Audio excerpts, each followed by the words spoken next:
I've been watching your videos since mid-2021 and playing D&D since, this music, 4th edition. Yeah, I took out the ominous music because me and 4th edition, we've made peace. Apparently 4th edition inspired my baby Draw Steel by MCDM, and I love that game, so 4th edition is alright in my book. Now get to work finding me something else to mindlessly hate on! I'm a forever DM, and I've been lucky to avoid horror stories of my own for the most part. But last year I started an in-person D&D game with some local strangers. It actually worked out okay, except that for just last week. After 10 months of playing, one of my players, Anne, popped into our group chat last week looking for sympathy. She said her friends were lying about her. Two of my players talked to some mutual friends to just get the details of the situation. Anne's friends were not lying about what she did. So now, we're down a sorcerer, and everyone is pretty shaken that we've been playing with this person for almost a year. Here's hoping the game doesn't fall apart.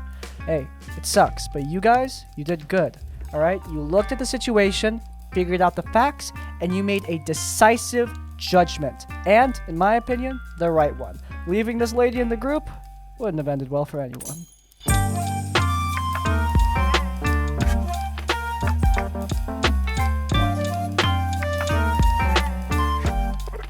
I had been wanting to play D&D for a while, having only had 2 brief experiences with it before. When I found out that some of my best friends on DiscWorld had a regular campaign going for about a year, I was excited to join. My best friend Bobby and I became part of a group that included Connie and Wylan, another player who wasn't there, and the DM. Unfortunately, the DM turned out to be the problem. At the time, I wasn't experienced enough to recognize red flags in the lead up to join the campaign. I was excited about my character concept, a tiefling rogue cleric named George. Arthas. Oryx. George! Actually, I take it back because there's definitely a universe where George grows up and becomes like Caesar from Planet of the Apes. So you know what? Actually, I put respect on the name. Yeah, my George worshipped Lyra, the goddess of deception. George believed that the greatest act of service to his goddess was hiding his true self, especially his tiefling nature. So he used a mask of disguise, a gift from my dungeon master, to appear human. I was told there would be some prejudice against tieflings, but the DM described it as, like, light racism, similar to how tieflings are treated in BG3, or not from Critical Role. Sadly, this was far from reality. In reality, tieflings in this world are treated as kill on sight, which became painfully clear during the campaign. George and Bobby's characters were introduced after helping the party with a wolf ambush, but it didn't take long for the first red flag to show. The dreaded DMPC. While I believe DMPCs can work in the right context, they should never overshadow the party. However, this DMPC was clearly the main character, and as I would find out, the entire campaign was focused on their story. Within a day of in-game time, the DMPC became hostile towards George, calling him suspicious and acting like he was a threat, despite George having done nothing wrong. The hostility was not directed at anyone else, but when the DMPC failed a stealth check to see through George's disguise, he continued pressuring him until George was forced to reveal his true identity. Man had the racism radar. Upgrade that thing to maximum capability. This was disappointing, as I had hoped George's true nature would come out naturally over time, but instead it was yanked out of him under threat of violence. Afterwards, George felt emotionally devastated and wandered into the woods to pray to his goddess, feeling like he had failed her. This moment hurt me personally as well, as I had been excited to explore this aspect of George's character, only for it to be rendered pointless so quickly. Worse still, the DMPC continued to harass George. Somehow, knowing he was a rogue despite there being no in-game evidence to support this suspicion, George had been nothing but charismatic and outgoing, and he hadn't committed any crimes in front of the party. Also, rogues aren't necessarily criminals. Like, there's a reason why the criminal background is on a different page. Yet the DMPC treated him with open hostility, as though he had inside knowledge of George's secret, which felt unfair and forced, undermining the natural flow of the story. And as if that wasn't enough, the DMPC also had reoccurring nightmares due to his tragic backstory, which involved his former adventuring party being wiped out. These nightmares happened nearly every night, and whenever the party tried to wake him, he would lash out violently, attacking whoever woke them. Wait, did the DM just pause the player character's story to get like a running update on the DMPC? The horrible vision. What the? It's come again. Hey, dude. Dude, what? What time is it? I'm watching my family die. And I'm also Bro, it's like 2:40 in the morning. What's wrong with you? I'm sorry, man, but don't you hear that? Dang, yeah, that is really loud. Oh, check the other room. We could have an intruder. Fine, I'll check it out. Who talks this loud at night? Alright, whoever's there, you interrupted my nap, so get ready to... Oh my god! My entire family! They're being killed! And there's nothing I can do about it! This again? Tragic backstory! What are you even talking to? Forced to Dude, are you relive it serious? again! He's not waking up. Oh my god, he's not waking up. My father, as he's dying, he's telling me of a vision. Dude, A shut great up. Cataclysm. Dude, It's going oh my to God. rock the world. Shut up! brought Wake on- up! Wake up! While using PTSD in storytelling can be done well, this constant routine of near daily violence derailed the game and added nothing to the story. Sadly, George didn't last long in the campaign, not because he died, but because I eventually just stopped playing. The DMPC and Wyland's character, who were dating in real life, constantly flirted and bullied... What did I name the C person again? That included Connie and Wyland. Connie, right, yes. They kept bullying Connie's character, going so far as to cast spells at the back of Connie's head and never take their opinion seriously. When Connie's character tried to stand up for themselves, they were usually met with more aggression from Wyland's character. The in-game atmosphere became toxic, especially for Connie, who often found themselves the target of the DMPC and Wyland's relentless teasing. In one particularly troubling session, Connie's character had an argument with the DMPC and Wyland's character, which led to Connie's character running off to rest alone. Bobby and I spent the night searching for Connie, while the DM and Wyland went to the inn. During this time, the DM used Connie's wolf companion to lure them into a hallway filled with magical darkness, where they were instantly knocked unconscious, despite having the alert feat. It was later revealed that Connie had been taken by the cult that sacrificed kidnapped women to a Minotaur, a plot development that crossed a major boundary. If it's the Minotaur from Stray Gods or Hades, those dudes are cool. I'm sure Connie will be fine. This was a plot development that crossed a major boundary. Both Connie and I had made it clear that we were uncomfortable with sexual content. Wait, whoa. What's the Minotaur doing to these ladies? Back up! The DM clearly ignored this, introducing darker themes that neither of us wanted to engage with. The situation worsened when I learned that the DM and Wyland often roleplayed their characters together outside of the game, even bullying Connie in public, mimicking the same treatment their character received in-game. It was disheartening to see the line between the game and real life blurred in such a harmful way. I skipped the next session after that, as I was no longer comfortable with the campaign's direction. Thankfully, Connie's character escaped and was saved by the party, but that was also the last session I played as George. I eventually took a long hiatus from the game due to school and life, but I did not return. It led to an entirely different horror story, which is a tale for another time. Oh boy, I'm looking forward to it. Anyway, yeah, this is bullying. Usually we see an in-group with one outsider, but here, I think the in-group are actually people in the minority. It is Wyland and the Dungeon Master, two people in a relationship who clearly have a thing for putting other people down. It's really irritating here because one of my least favorite things is used to bully the writer of this story, in-game racism. Look, you can use in-universe racism to create some interesting stories, but, number one, most DMs do not have the finesse or grace to create such stories. I'm sorry, that's just my observed opinion. But number two, it sometimes is used like this, an excuse to bully someone, and that just sucks. As for Connie, I don't even know what the group's problem is with them, but I hope they find a different group, a better group.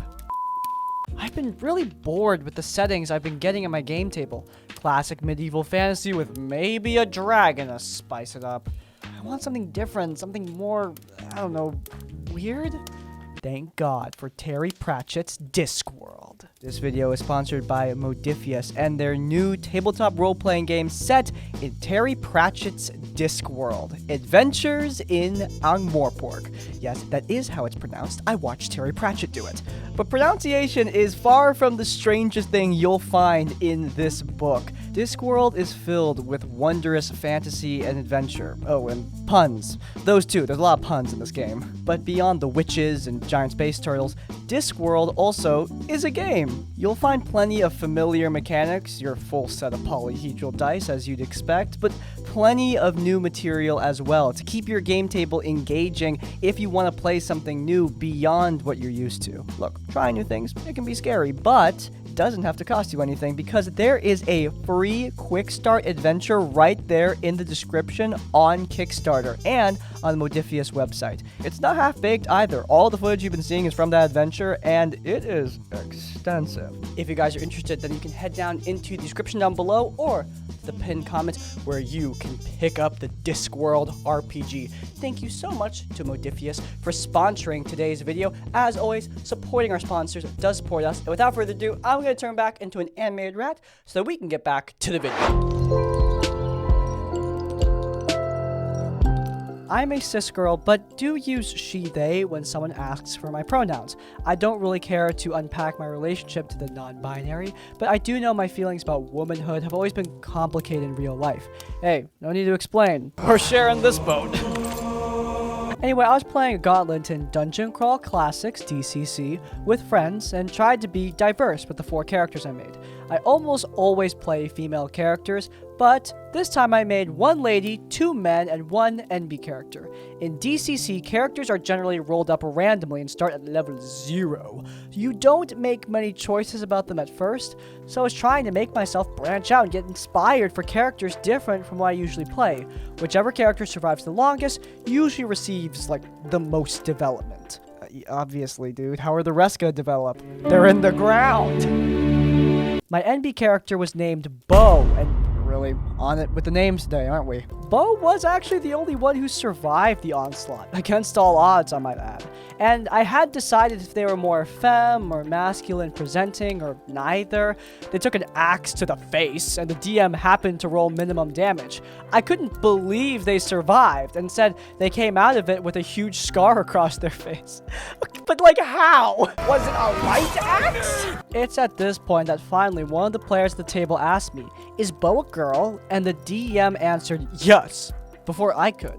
I rolled with it, as irked as I was, with yes and improv and all. I tried to describe Bo, they, she, as feminine, but not traditionally. A bit tall, strong, short, partially shaved. She's got braided hair. Bo's color scheme is always silver, white, deep teal. I planned their hair to be a cool blonde with gray in it. We rolled with that. The sessions went well otherwise. We landed in a place where we beat the entire story as laid out by the DCC content and agreed that one day we'd love to make it a proper campaign with D&D or something. Flash forward to playing another one-shot that may turn to a longer campaign, my DM was painting minis and offered to make a few for Bo. We used to talk about our characters all the time over text, and I had sent a lot of pictures of how I imagined Bo to look. DM replied with, "Oh, I imagine Bo with this color hair," and things like that, pressuring me to make her a strawberry blonde. Yeah, strawberry blonde, with an axe in her face! Ultimately, I thought the contrast with her cool toned armor could be really neat for her visual design, and I actually acquiesced. I even changed up Bo's hairstyle when I picked up the mini that almost looked like how I imagined them. My DM kindly purchased the mini that I picked. Don't get me wrong, I was really thankful for the miniature that my friend brought, assembled, and painted for me, but to my surprise, he painted it with warm colors. The cape was red, not blue or teal, for example. His paintings turned out well, and it was a gift, so I would never dream of asking him to redo it. I accepted the mini, but looking back, I can't help but think about how the mini and the original character I planned during the DCC session are essentially 2 completely different people now. Bo's canonical self that I later drew and designed is something in the middle, and I wanted to stay faithful to their non-binary roots. Should I get to play them in the future, I guess. Look, I love getting my characters designed and illustrated, but there's a reason why I commission a lot, because artists I commission take my feedback. Look, I know to some people this kind of thing is gonna seem really silly, like, oh, what's the big deal? She's red, not blue, get over it. But the character you have in your head matters. Whenever I commission characters for my friends, I go out of my way to ask them a lot of questions. Why? Because I don't want to misrepresent the vision they have in their head. That's important, especially in a game that's playing your imagination. It's even more important if it's connected to a gender problem that you yourself deal with. Look, I'm not out here claiming that D&D is going to send someone into the depths of dysphoria, but I mean, completely ignoring someone's gender identity in the game doesn't bode well for how you're going to treat them in real life. And that's why people sweat over this kind of thing. And that's totally warranted. So about 5 years ago, I had just graduated college. I tried to get into Adventurers League before that point, but my schoolwork and day job had made it difficult to stick with it. Free of school, I decided to try it out again. Sadly, the local Adventure League group had disbanded because they did not like the rules for that season. But a few players had started their own game in a grocery store where the Adventurers League used to meet. Hold on, how do you play in a grocery store? Like epic fantasy adventure! Does not mix with this ambience, man. Like, how do you do it? I asked them to join and quickly leveled my human monk up to level 7. It turns out they were running 2 of Annihilation and were in a Yuan-Ti base. The group consisted of myself, monk, DM, some high school kid, DM's dad, a larger man in his late 50s, who usually showed up late, covered in sores and caked in dirt. He's playing a rogue. DM's mom, who usually phoned it in and waited on DM or rogue to tell her what to do, playing a warlock. Middle school kid, like 13, 14, playing a druid. And a guy that normally DM'd for them, aka the Artificer. This was apparently the current DM's first time running, and honestly, he was not the worst problem. He had let the Artificer have their own shield golem. For some reason, he kept picking on the druid and tried to kill his character, but the main reason I had any beef with him was that he would not say no to his dad. So as the sessions continued, Rogue Dad had a few habits that disgusted me. He spends about 80% of the game with one hand down his pants, picking up the dirt on his arms and tosses it to the ground at the grocery store, and picks at his wounds, letting them all bleed. All very off-putting as is, but his worst habit was how he talked to his kid. Wait, back up. What's he doing with his hands down his pants? You never explained that! Oh, the camera's on. Anyway, yeah. What was really bad was talking to his kid. Prior to my arrival, Rogue had convinced the DM to give him an oath bow, among other magical items, that made him an absolute powerhouse in combat. Previous DM had given him a similar treatment, and he had an AC of like 30-something. I was allowed to start with one uncommon item. When we were investigating, Dad would barge into a room, fire off a shot, stealth without cover in the middle of the room, and expect the rest of us to follow. Dad Rogue expects us to go whichever direction he wants and refuses to follow if we choose otherwise. Naturally, Rogue Dad orders his wife to follow him. So after killing an intelligent snake, we decide that we want to go to the room where the prisoners are, but Dad Rogue says no, and the entire party follows him. I decide it's best not to fight and just follow them. We go to the snake pit room, and Dad Rogue orders the warlock to burn the hallway. I tell him that as a monk, I can run along the wall and see what's over there, but Dad Rogue says we aren't going over there, so we continue on his path. We have some fights and get into a spot of trouble. Druid is downed again for the 3rd time, and Dad Rogue wants to tie some poison bombs he found to his bow and fire an arrow down a hallway. I notice that these are thrown weapons with a much shorter range, but Dad Rogue argues with his own kid on this and gets his way. He straps all 9 of his bombs to one arrow. I briefly mentioned the absurd physics of this, but it works in Legend of Zelda. It should work here. Anyway, yeah, Dad Rogue fires the stupid arrow, hits, and the DM announces that the 3 enemies in the 3x3 radius are now all dead. Dad Rogue argues that since 1 bomb does a 3x3, the 9 bombs should cover 20x20 and thus the entire room. The math is not mathing, man. What? So the DM negotiates it down to 9x9. Still, nope, math not mathing. This is accepted, and the enemies are now dead. I point out to the DM, hey, aren't the Yuan-Ti immune to poison damage? I played in another game, and the DM says this is super magic poison that kills even the Yuan-Ti. Alright, whatever. I also point out that the unconscious druid with 1 failed death save is in the middle of the explosion 80 feet away. Druid takes a failed death save. I run over to save him, yay monk speed. The boss is dead and dropped a cool sword, so I go to pick it up.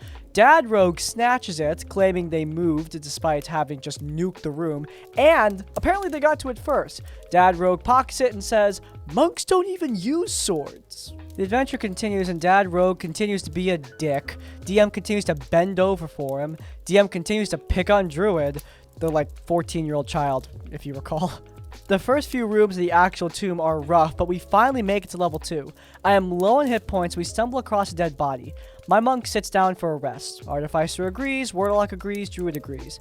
Dad Rogue wants to go on, so he orders Warlock Bomb to follow, and the two of them head into the next room. But for those of you who have played the module, this is the wine room. This is a trap. If you try to loot the room, the wine floods the area, and a pair of water weirds are in the wine. Naturally, the ever-greedy Dad Rogue goes to loot the room, sealing him and the Warlock inside. While Warlock tries to solve the puzzle, DM gives some heavy hints. Dad Rogue begins to try to destroy the indestructible magic column because he works construction and knows that marble is fragile. Yeah, if you have construction tools, what are you breaking it with? Your dagger? Come on, have you played Minecraft? Mining 101, man. Oh, yeah, by the way, the column's not breaking. Warlock finally figures out how to stop the room from flooding after 30 minutes of IRL searching. Dad Rogue screaming about the fact that he should be able to destroy the column and DM trying to give hints. As she goes to show off the second one, I prod the DM, like, hey, I ran this for a group. What about the other things in there? It's been a minute since they were locked in. You said it's chest deep now. Shouldn't that thing happen? I like how the OP is just blatantly trying to get them killed. Shouldn't they be getting brutally murdered? What are you doing right now, Lou? The DM says he wants to let them solve it so we can fight together, and I actually say cool to that, but Dad Rogue has other plans. He grabs Warlock and force feeds her poison, then drinks it himself. This is the super magic poison and kills both of them as Dad Rogue rage quits over the unwinnable puzzle that his wife had just solved. I'm so sorry, my love. I have failed to get us out of here with my powerful, brawny strength as a rogue who probably took strength as dump stat. I will never escape this pit with you. We will never get married. Puppy, what are you talking about? I solved the puzzle. The key's in this Fat, box. We can just, fertile babies. go. It's Now, over for us, actually. my love. It is all over for us. I have never before been so I actually saw the puzzle a long time ago. by You were just not listening to failure. me, and... And oh, my wife is dead. She never could problem solve on her own. He yells and throws a fit in the grocery store and tells his family to pack it up. That was the last session of that game. Artificer and I are still friends. I honestly worry about what DM's home life is like given what I saw at the public game. But I'm happy I don't have to sit next to a dirty, bleeding manipulator that always has his hands down his pants every week now. Wow. Keep in mind, this all happened in a grocery store, and honestly, I couldn't think of a better place. Yeah, family dynamics can make D&D kind of weird. I'm not trying to be one of those guys who say, it can never ever work, because I think it can. I think you can play D&D with your family and have a perfectly fun game. But you have to keep in mind that if you don't have a cohesive family unit, it might be really unfun, especially if you bring in people from outside that unit. I don't want to accuse the dad here of anything, but he does not seem like a really pleasant guy. I wonder if the real reason he rage quit is because his wife is the one who got him out of the crappy situation, and his masculinity simply couldn't handle it. I'm obviously jumping into the what is true dimension a tad there, but I think it's quite plausible given how the guy was acting the whole time. Frankly, just sounds like an unpleasant fellow. Hey, that's a wrap. If you guys enjoyed, then you might enjoy our last episode of RPG Horror Stories. We had a lot of fun talking about a very strange gay man flirting with a woman. It's linked to the cards. But before you go, please do leave a like on this one and subscribe to Crispy Tavern so you don't miss any of our content as it comes out. And finally, if you want to leave your own stories or thoughts, you can go down in the comments down below. If you can't think of a comment, leave the comment, not the dad, to let me know I made it to the end of the video. Hey, by the way, if you have your own horror story stories, you can send them directly to us. There's an email down in the description down below. Send your stories our way for a chance to be featured in one of these videos. But hey, even if you don't have any stories, in essence, like, comment, subscribe. I will see you all next time. Farewell.